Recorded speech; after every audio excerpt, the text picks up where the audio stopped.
welcome to this artistic talk with Elle Sofe company. She's not here, but we have two fantastic performers joining us to talk about the piece and collaboration or how the piece was coming together and so on. But should we start with a small introduction of yourself and what you have been doing? Or I'm not going to ask about what you have felt about Kuopio. Viimeinen enkorantanti kalla Sara Marielle. My name is Sara Marielle Gaup Beaska, and I'm a traditional yoigi singer. My name is Emilie, Karlsen. I'm a dancer in the performance. And what have you been doing? Like, do you do this piece all the time, or do you do some other work as well? This is one of the works I do. I do many different things, but this piece we've been touring for several years, so it's something I come back to many times. And what do you do there in between? Dancing? I do my own projects, and I do other projects. I do a variation of things, mainly working with dance as a performer. Me too. I do also different things. I do mainly concerts with or without band. And I'm also at home with my family and doing handicrafts. So, yeah. A lot of different. What about this performance? It's been going on for 4 years, and you are from the original cast. Has it changed a lot from the start? Yes, it has changed a lot. I mean, the main things are the same, but we have gotten new costumes. We have Elle Sofe has changed some of the choreo dances. I don't know how to say that word. The dance, movement, and also we've been working with the music also during these years. Also because we also change as people, and things around in the world change. So then it's very natural. Then also the piece changes. And Emilie, for you, you've been on and off because you were injured. Yes, I was in the performance from the beginning, but then 3.5 years ago, I think, I had an injury on stage with this performance. So I had to have a year off when someone else could do my part, which was great. And also that changed the piece a bit, because that opened up an opportunity to have different people, because we play a lot, so more people could do it, and that changes the piece, changes the group. And also to be able to come back to a performance is very rare, because most performances are performed once or twice. So yeah, I've changed. There are 7 performers, artists on stage. How many people has been going back and through in the production? Do you have any idea? Is it like 25, or is it a smaller group, or? I think maybe 14. So double. I'm looking at someone who might know. She's not doing any marks, like trying We're to doing science. Yes, but I think there are... let's say that they are like a double. Yeah, double. We have second and also third. They have a second cast and a third cast, but that's also, it's not like completely 21 people, but No. people are coming and going. Does that affect the production, or just, let's say, not the production, but the performance that you are doing? It changes the way we listen to each other. We need to be very aware, because some people who have done this performance for 2 years might have a lot more information and different kind of information, and suddenly there's a new body who has only learned the steps or had 3 days to prepare. So for me, it changes the way I listen, the way I communicate with this person on stage. Yeah. What about the yoiki? Is it? It is, yeah, the same. But it's also, I don't know how to say this, but I really much like when the cast is sometimes changing, because it gives a new energy also to the piece. And it's also, now we've been doing it for 4 years, and none of the performances are the same. It's also because when we do it in different areas, different towns, different cities, we always start outside. So when we start outside, then the areas or the nature in this place is also giving its energy to the piece, and also the people who are the audience. So for me, it's very interesting to see how each performance is different. Also, when we do many performances in the same place, in the same theater, in the same area, it changed because weather changed. Yesterday we had sun. Today we might have rain. So we will start outside in the rain. But both is. It's different, but it's very. Both is okay. You know, I don't know how to explain this, but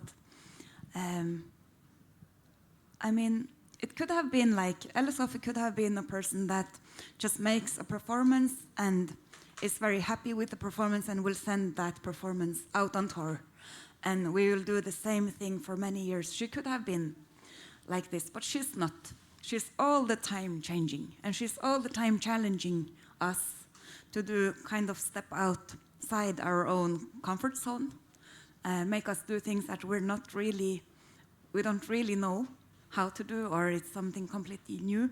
Especially for me as a singer and not a dancer at all. You know, she can suddenly put in challenging parts for me to do with movement and to remember. But I quite like this. First it was scary, yes, but now I quite like it because it's something about like truly stepping outside your comfort zone and just do it together with this amazing group. But now we are talking about smaller things, like energy-wise, or it's not like, oh, today Elle Sofe calls you and say, okay, today you do 5 steps instead of 3. It's well, not. Sometimes, yeah.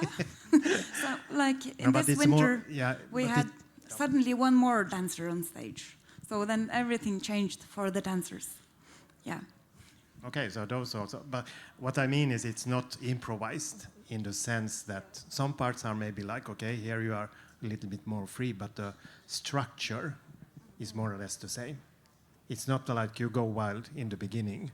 You have your part where you go wild. Yes. Yeah. So the structure is there, and then in the structure, everyone comes with their own energy. Yeah. Yes. Yeah. Could we talk about why do you do the outside performance or the start in the nature? And I also understand with here in Kuopio, we had this record of it's the longest walk you actually do from the place where it starts to the stage. Yes. So this performance was planned before COVID, before Corona. And Elle Sofe had this idea that actually do a quite long walk. Start outside and do a quite long walk and also have things like happening on the walk. But then Corona hit and she had to think very different. But she included the outside part anyways, and we made it work. But it was quite challenging to keep, 1 meter distance and everything. But it was really important to have the outside part because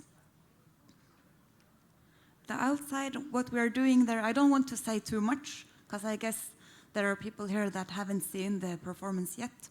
But the outside part is, for us, kind of asking for permission to be in that spot, that place.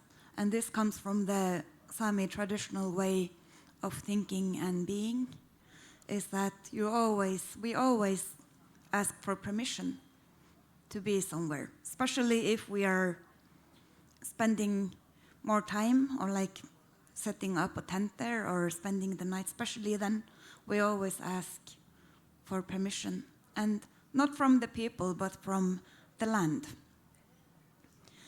So that is what we start with, to ask for permission. And now this place where it starts, it's in between the flower arrangements and the children's place where they play. Yeah. Just for your information, because yesterday we had people a little bit here and there, and I had to collect them to the right spot. Just a little bit hint. Okay, do you get, what is the most strange question you get from the audience talk afterwards about this performance, or the most common? I don't know, strange. I don't feel like questions are strange, really. But I love when people are sharing their own thoughts about the piece, and it also teaches me a lot.